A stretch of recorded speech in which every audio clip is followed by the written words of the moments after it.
Hi everybody, this is Ed and it's Fast Track Video, and it's a fine Sunday, July 20th, 2019, and I'm gathering up stuff here for the Swiss Portabello Cheeseburger. And I give credit to someone in here that I'll make a note on the item below who do I give credit to on this, but I did not really get this thing correct to begin with.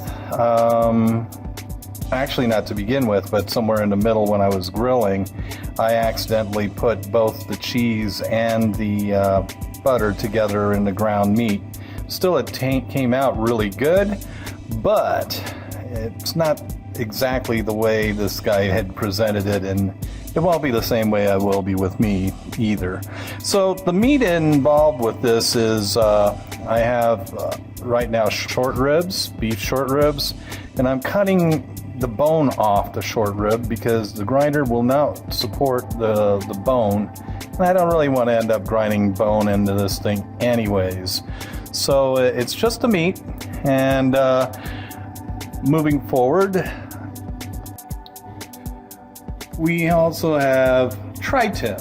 Now this tri-tip was from Stater Brothers as well, but the tri-tip itself is running with some marinated sauce or rub that they had placed in, so I don't know what that is, but it's like garlic and herb. So that I'm cutting this into pieces too, along with the short ribs, and we're going to get into grinding it in a moment here. Now the thing with regards to the grinder, there's a lever that's somewhere on this table I forgot to put in, and in the process of that I had to hold the whole grinder itself, as you can see where my hand is, my right hand.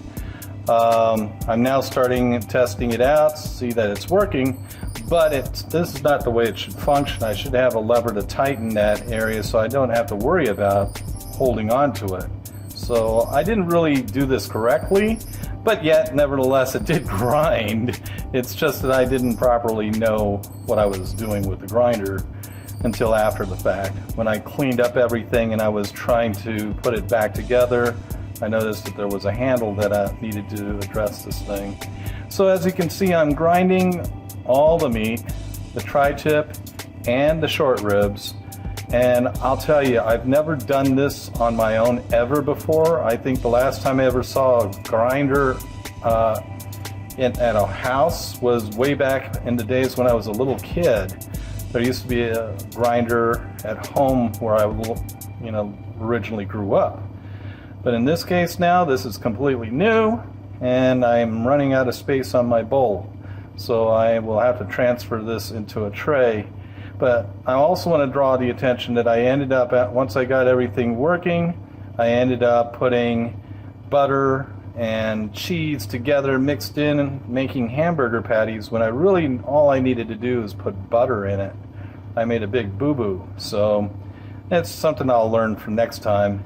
And when I see this video, I'll know it very clearly. I'm not supposed to put that cheese in the ground meat. So still, it turned out okay, but it's not the way it should be.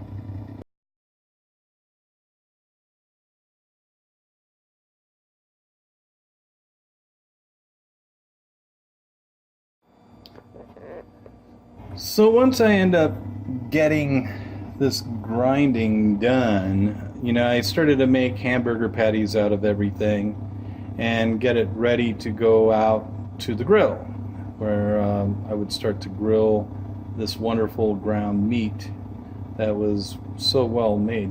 One of the things I really liked about this is I've never had tri-tip and short ribs grounded together.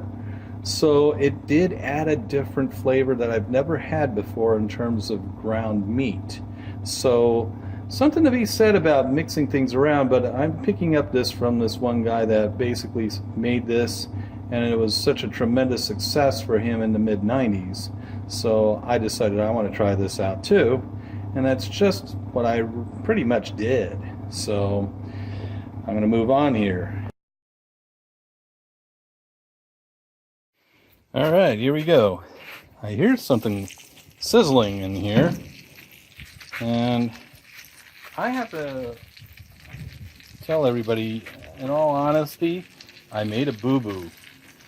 I put the butter and the cheese together, but that should be interesting because now we got butter and cheese with this tri-tip and the short ribs. So I'm going to put that on hold here. I'm going to get a spatula. Okay, so here we are here. We're at 200 degrees. I am kind of like moistening the Portabello mushrooms. But here we have it. It smells pretty good. I put butter on this as well.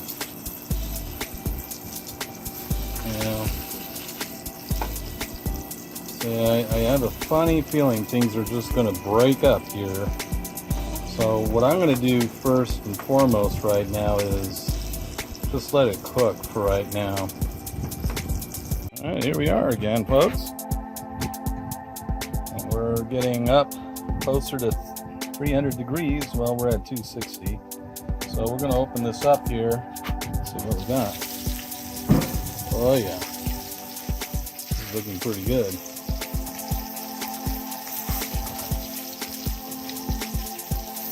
Portabello sauce. So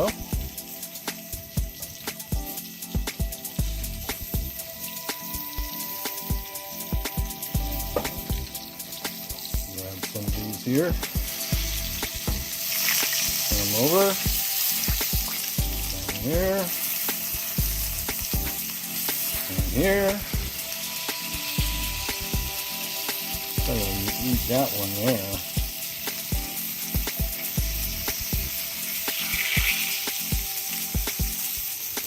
Okay, you can see after a few minutes we're getting close to 300 here.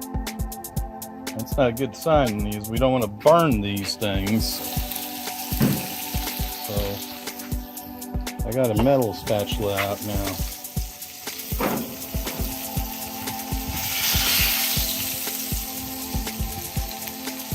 Take that, bring it over, take this one, bring it down there.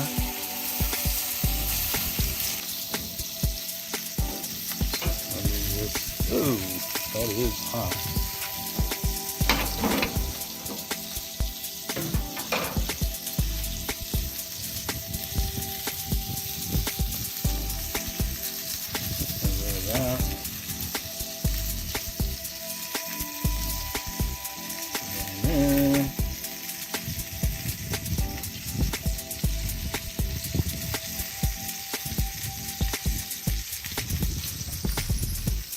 So there we have it for right now.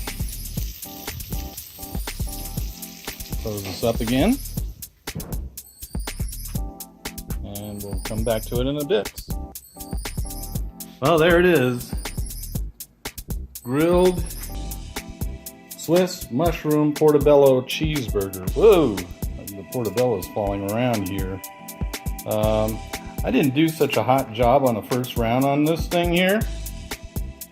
But, I mean, it looks really good, considering. I'm going to take a bite on it. The meat's been grinded using that grinder. So, yeah, it's different. It's not what I get in the market, which is really interesting. So, anyways, signing off for now. Bye!